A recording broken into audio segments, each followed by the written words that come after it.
So we are joined by the host of The Issue Is, Elex Michaelson, who also anchors those shows down in Fox LA weeknights, every night. It was at 10, 11 o'clock? 5, 6, and 10. Oh, 5, 6, and 10, exactly. All right, so what I want to talk to you about, what do you think the biggest issues in California politics are right now? Because it's already been quite a start to the year with the way the fires started and then the politics that have come from that. Right, there's been a lot of challenges that have come from the politics of fires, which has not worked out particularly well for the mayor of Los Angeles, Karen Bass. It's worked out a little better for the governor of California, Gavin Newsom, who actually saw his poll numbers rise after the fires. And then he's seen them fall a little bit with the podcast that a lot of people are scratching their heads about in terms of what exactly that means. And then there's this fight that we're seeing both at the state level and in cities and counties over money. In some places are really starting to see deficits and the challenges of how to cut back in this environment. And then there's big questions to come in terms of the governor's race and other things in the future. Yeah, it seems like that it's a bit of uncertainty or a time of uncertainty about what the future looks like from a number of those reasons. And I think perhaps that does stem a little bit from the governor's leadership and perhaps lack thereof with the criticism of why are you taking this time for a podcast? Right. It's clear that folks on the left are frustrated with the podcast because they don't want to be, as Jane Fonda said to me, cozying up to Steve Bannon. Folks on the right are skeptical of Gavin Newsom anyways, and so they're worried that folks on the right are going to make Gavin Newsom more palatable as a presidential candidate. But there are some people in the middle who maybe don't follow politics that closely who are interested in this podcast and interested in the concept that maybe we should be talking to each other. So in this media universe where everybody's all over the place, he is reaching a whole lot of people. And I'll pose the argument to you, which is that the people that he's talking to on the podcast, by and large, so far have been national conservative or right-wing figures. Would it do him better service to come down here to Bakersfield or to maybe some of those more red areas across the state and have those conversations? Would that do him better as far as leadership and perhaps those poll numbers are concerned? Maybe. But that's not a desperate plea, but yeah. No, I mean, sure. I think it would be great if the real emphasis is to reach out to people. Then why not come show up and reach out to people that are here? We are starting to see a change in some of the Newsom's podcast strategy. He had Tim Walz on last week. I think he's having Ezra Klein on this week, the New York Times commentator who's a liberal. He's going to be going on Bill Maher's show this week, Real Time with Bill Maher, which he talked about was kind of his model for doing this whole thing, was to try to be like a Bill Maher, and he's going to be on with him this week. And I believe it was Mike Madrid on your show made that great point that, well, if there's not a political future for the governor, there's definitely a podcasting future. I mean, is that kind of also what this looks like a bit? Yeah, I mean, Mike Madrid said this is either the worst launch for a presidential campaign or the best launch for a media company. And Gavin Newsom's been very effective at getting a lot of attention.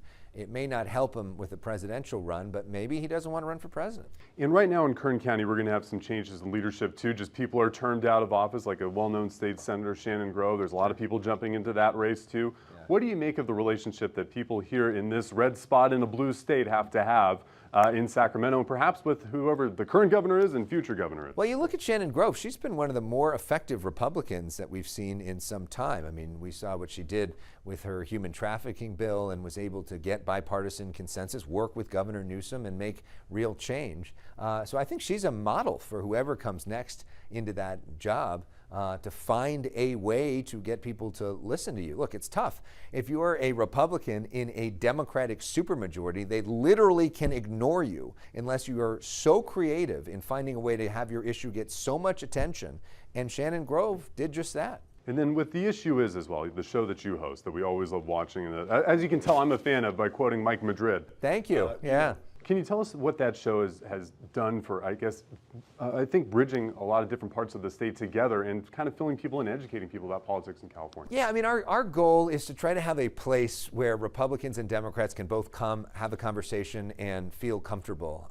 And that doesn't exist in very many places anymore. So much of the media is just about echo chambers, and our idea is to try to bring everybody in. And so you can hear some perspectives you may not hear on cable news and hear about the issue issues that matter in California in a really centralized place, which you also don't hear everywhere. And it's been great to build up a really interesting roster of guests over the years that bring different perspectives and hopefully make some news and to teach people about what's happening in the state. Before we wrap up this interview, I think people in Kern County may be interested in that last story that you did out in Santa Barbara regarding this pipeline. Right. So there's a big fight going on right now. Sable Offshore Company wants to restart a oil pipeline which shut down in 2015 with the Refugio State Beach oil spill. A lot of people remember that. And Jane Fonda and Julia Louis-Dreyfus are leading the opposition. And they're frustrated that Governor Newsom isn't doing more to try to stop it. Jane Fonda saying to Governor Newsom, "Are you Churchill or Chamberlain?" Basically suggesting that he's a Nazi appeaser by the way that he's handling things right now.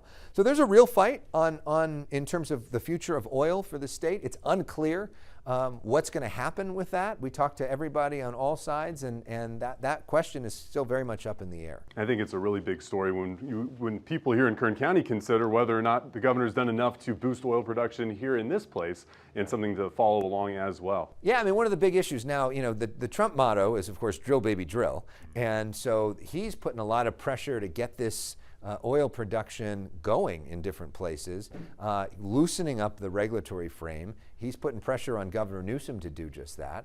And so, where we go in terms of energy is going to be really interesting to see. I mean, we've got these mandates to try to go all electric by 2035 for car sales, but I would not be surprised if that didn't end up happening because the infrastructure on the power grid for electric vehicles just isn't there yet. All right, so you can catch these conversations in greater detail with greater knowledge than what maybe I'm giving you on these topics on KBAK, CBS, and KBFX Fox 58. And what are those socials for social media to follow you there as well? Yeah, at Elex Michaelson. So it's Elex with an E. It's a little different. ELEX, MICHAELSON on Instagram and Twitter and X or whatever you call it, all the thing. YouTube, you can see all the shows on YouTube. And we have a podcast, the Issue Is podcast, for people that are interested in checking it out that way. All right, well, you can catch all that there. Elex, thank you so much for coming to Bakersfield. Thanks, Will. Great to be here.